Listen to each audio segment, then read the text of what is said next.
Hit ఫ్లాప్ల మధ్యలో Raviteja mass మహారాజా రవితేజ నటించిన మాస్ జాతర రిలీజ్ కౌంటౌన్ మొదలైంది.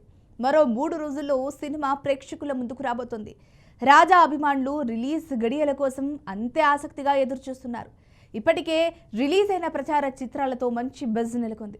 ఈసారి హిట్ కొట్టడం ఖాయమంటూ అభిమానులు ధీమాగా ఉన్నారు. రవితేజ మాస్ యాంగిల్ని కాస్త కొత్తగా చూపిస్తే చాలు, బొమ్మ హిట్ ఖాయమే. అదే ఆశతో అభిమానులు ఎదురుచూస్తున్నారు. వరుస పరాజయాల నేపథ్యంలో రిలీజ్ అవుతున్న చిత్రం కావడంతో రాజా కూడా ఈ విజయం కీలకమైందిగా మారింది. అయితే హిట్ ఫ్లాప్ విషయంలో రవితేజకు ఇక్కడ మళ్ళీ పాత సెంటిమెంట్ రిపీట్ అవ్వాలి, లేదంటే కథ మళ్ళీ కంచికి. మరి ఏంటా సెంటిమెంట్ అంటే వివరాల్లోకి వెళ్లాల్సిందే. రాజాది గిరి తర్వాత రవితేజకు వరుసగా 4 ఫ్లాపులు పడ్డాయి. టచ్ చేసి చూడు, నేల టికెట్టు, అమర్ అక్బర్ యాంటనీ, డిస్కో రాజా, ఇలా 4 సినిమాలు భారీ అంచనాల మధ్య రిలీజ్ అయి బాక్సాఫీస్ వద్ద చతికిలపడ్డాయి.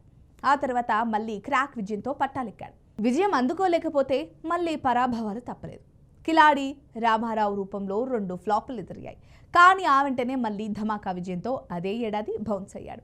ఈసారైనా ఆ సక్సెస్ స్ఫూర్తితో జాగ్రత్త పడతాడు అనుకుంటే మళ్ళీ 4 డిజాస్టర్లు తప్పలేదు.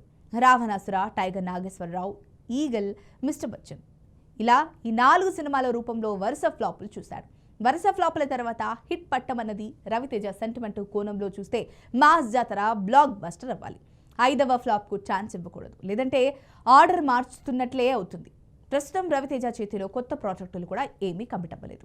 ఈ సినిమాలు రిలీజ్ తర్వాత కొత్త సినిమాల విషయంలో నిర్ణయం తీసుకునే అవకాశం ఉంది. కొంతకాలంగా విరామం లేకుండా సినిమాలు చేస్తున్నారు. దీంతో గ్యాప్ కూడా అనివార్యమైందని భావిస్తున్నట్లు తెలుస్తోంది. సాధారణంగా రవితేజ వెకేషన్లకు వెళ్లడం చాలా రేర్.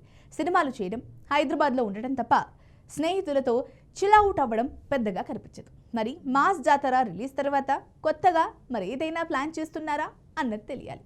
మరి ఈ వీడియో కనుక మీకు నచ్చినట్లయితే లైక్ చేయండి, షేర్ చేయండి, సబ్స్క్రైబ్ చేసుకోండి. మరిన్ని వీడియోల కోసం మా ఛానల్ని ఫాలో అవ్వండి.